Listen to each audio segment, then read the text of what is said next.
Hello everybody, CritCrab here with another story, this one found on our very own subreddit about an entire campaign getting destroyed in less than 40 minutes. But, unlike other stories, to quote OP, this one got destroyed in the best way possible.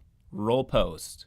After stumbling on this Reddit page and some of the stories within, it seemed best to share one of my own experiences. Most of those on here are various horror stories of one form or another, with campaigns going wrong in the worst way possible, GMs abusing power, or players showing their darker side. This isn't the case here though. What we have here is a train wreck of the best sort where things went disastrously wrong on turn 1. This is the sort of game where it all blew up in our faces, but in the single most spectacularly glorious manner possible. Also, this was my introduction to role-playing in general. Looking back on Shadowrun and the games which followed it, I think it left an impression. Back in the early days of 2005, Fantasy Flight had yet to spark up interest with Dark Heresy. Specialist games were still largely supported by Games Workshop, or at least tolerated, so long as we were buying their parts. Well, after one too many Kill Team games, a few friends and myself decided to experiment with some of their more devoted skirmish outings. It was nothing truly long-standing, a few games of Blood Bowl, thank God they brought that back, and Necromunda campaign there. Each was just enough to spark our interest before moving on. However, while for one reason or another each game was cut short, each of us was always interested in the in-depth narrative. Upgrading your players, building your army, and truly customizing a small squad has always been fun. Inquisitor offered to take that to the next level. So, when someone brought it up and hinted at a highly in-depth campaign they had in mind, everyone was on board and quite excited. There was just one slight problem. Everyone was excited, but as we were to later learn, not everyone quite understood how to approach the game. After 2 weeks of character building, discussions, arguments, and blind attempts at painting, everyone showed up with 2 or 3 figurines for their warband, as we were intended to build upon these as time went by.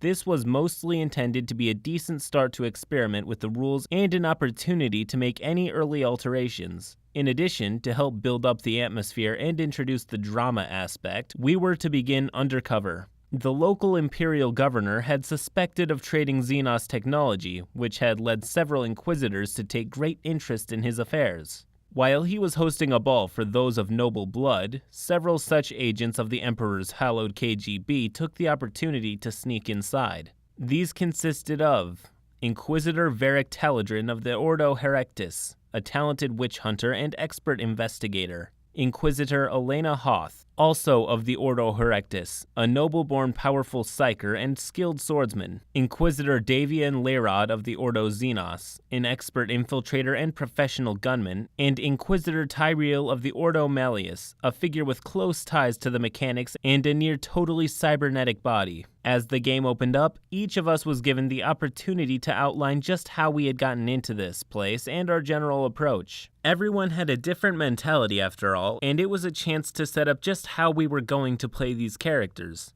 Unsurprisingly, Leyrod opted to sneak in through the back door while Tyrell used his connections to ensure he was on the guest list under the persona of a magus.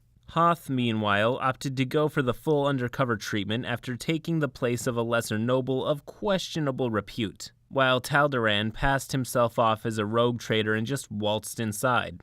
On the whole, it was a good start, with a few challenges, decent opening rolls, and opportunities to decide just where to begin.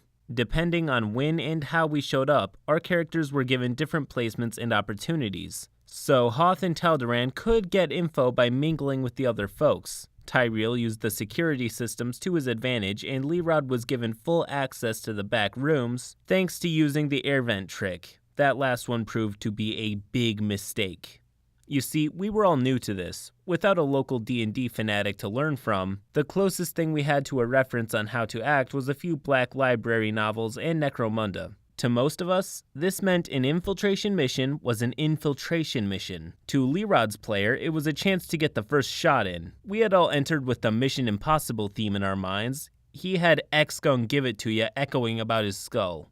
Once the rest of us were done mingling with the folks and actually investigating the place, Leyrod promptly drew 2 pistols and shot all the chefs. Moments later, as the rest of his retinue swung into the building via hookshots, smashing several priceless glass mosaics on their way in, and aimed guns at the partygoers, Lerod kicked his way into the room. Everyone involved was given a brief glimpse of a wild-eyed man in full leather with enough auto pistols to arm a full squad. He then screamed the high gothic equivalent of, "This is the fuzz, you're surrounded by armed bastards," and promptly shot the governor. By shot, I, of course, mean he opened up on full auto with both weapons and then threw a grenade at him. We would later learn that Lerod felt this was the fastest way to resolve things. He was right in more ways than he might expect. As the rest of the governor's bodyguards were preoccupied with keeping the crowd away from him, no one was in the right place to dive in front of those shots. Of all the threats present there, no one expected the catering staff to go nuts and attack their employer, after all, or use explosives. So, the governor looked on in horror at the barrage of deadly firepower heading his way, and then just grinned. There was an eldritch pop, and the governor disappeared. In his place was a very tall, very spiky-looking demon prince of Slaanesh.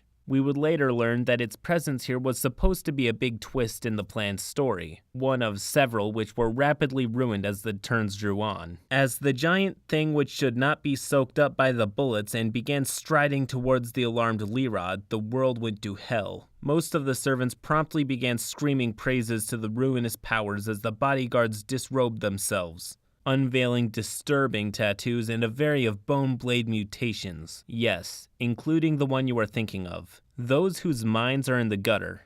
Apparently, with the jig up, every cultist in the building decided they were just going to have some fun with us instead. While most of us had gone in lightly armed to ensure our disguises, no good Inquisitor was ever without a few good weapons. So, while Tyrell activated a set of twin Optimus Prime-style power swords and laid into the nearest cultist, Taldaran pulled an Inferno pistol out of his rear and began roasting the demon-worshipping BDSM maniacs, seemingly determined to keep a few of her newfound contacts alive. Hoth blew two of the mutating waiters to bits with biomancy before using the will to try and force everyone towards the exit. A good plan, but it proved to be a remarkably bad move on her part. No sooner did she attempt it than the local ecclesiarch, no, I don't know why a priest would be permitted inside this sort of place either, looked at her in outrage. Oh, not at the use of her powers, just that a foul Mon-Ki dared to try and use them on him. Dropping his own illusions, suddenly we were left with an Eldar Farseer in the room along with a small cadre of aspect warriors. Deciding that their mission, whatever it might have been, was not worth this, they decided it would be their best policy to kill any nearby witnesses, namely, us. As this entirely new and desperate fight broke out, Lerod was legging it for all he was worth. With a sword-wielding being of hell bearing down upon him, he promptly started Errol Flinning it, swinging off the chandeliers and rode across the room to stay one step ahead of it. Giving the code Epsionia to his comrades, they began blowing up the support beams to the room via melta weapons. Yes, they brought melta weapons to an infiltration mission. Who wouldn't? Tyrell, meanwhile, had apparently activated beast mode at this point, using his bionics to his every advantage, leading a group of 8 cultists up a flight of stairs in a running series of Parisen strikes. He suddenly dived forwards and activated his jump pack. Most of those in front of him were quickly reduced to a red smear, and the few who were unlucky enough to live, he promptly turned into projectile weapons against the Eldar.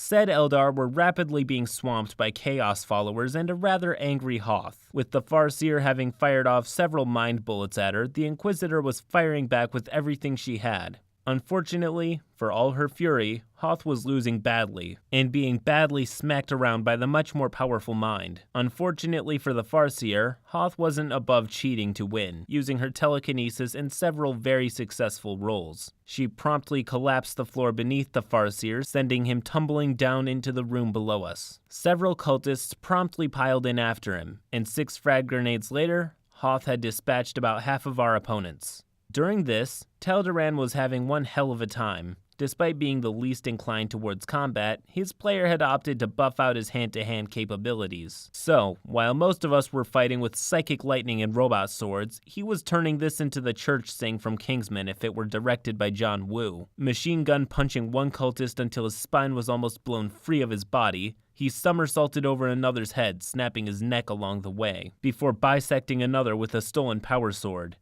Then, after punching a grenade into the hole, he kicked the corpse backwards, killing 3 others. Yes, apparently everyone but Tyrell had brought grenades as well. We were all remarkably well armed for this sort of mission, even if Leerod was quickly taking the cake. While a few nobles had managed to scarper free from the building, most were being caught in the crossfire and quickly culled. The GM's exact words were a running waterfall of red as the blood began to flood through the hole Hoth had created. Unfortunately for us, while this did not spawn a bloodthirster, the sheer excess of pain was powering up the Demon Prince, shrugging off everything the Inquisitor was throwing at him, even after he switched to expanders and dum-dum rounds. It was promptly tormenting the man with its powers, sapping away his will and tormenting him.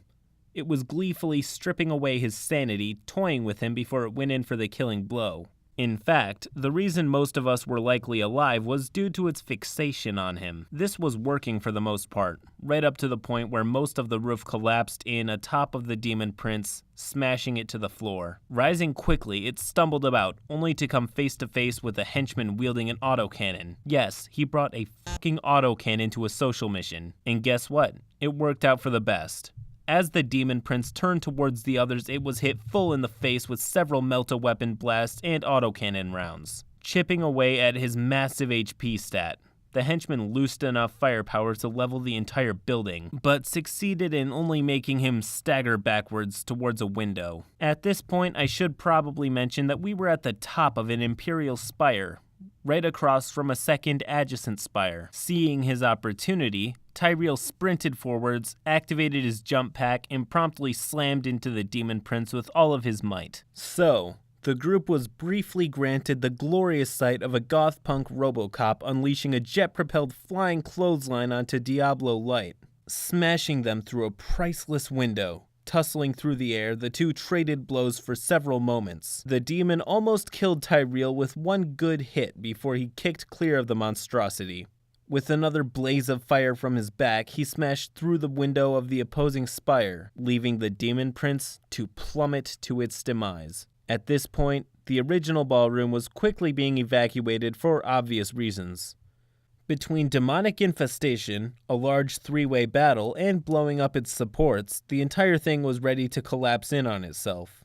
So, making a brief truce, the surviving Inquisitors promptly legged it to the launch pad on the roof. One large bribe and loud threat to the pilot later, and they escaped the slowly collapsing building in the governor's gun cutter. Within an hour, the starting groups had managed to single-handedly kill all the villains, including a few nobles we didn't even know were important, destroy their armies, and blow up their base of operations. Had he not been busy laughing at weeks of work going up in smoke, the DM would probably have attempted to strangle us all at that point. Suffice to say, we never did attempt another Inquisitor game on that same scale. Most of those we tried were usually one-shots or 2 or 3-session games from then on. Believe it or not though, a few of those were even more insane than this one. And post.